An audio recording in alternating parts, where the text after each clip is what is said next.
Handa ang Philippine Health Insurance Corporation na humarap sa mga pagsisiyasat kaugnay ng nangyaring data breach sa sistema nito noong Setyembre 22. Ito ang sinabi ni PhilHealth Chief Emmanuel Ledesma Jr. matapos i-anunsyo ng National Privacy Commission na papasok na ito sa eksena para maimbestigahan ang posibleng kapabayaan sa ahensya.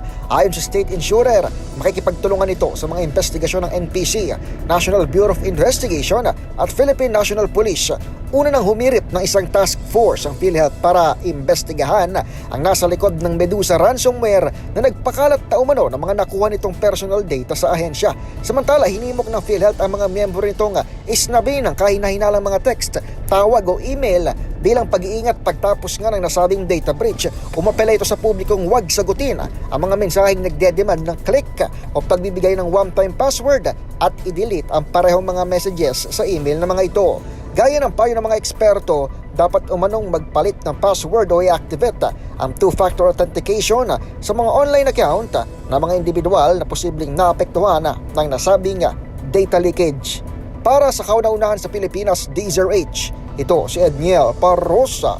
Tuloy-tuloy sa pagbabalita, tuloy-tuloy sa serbisyo. Sama-sama tayo, Pilipino.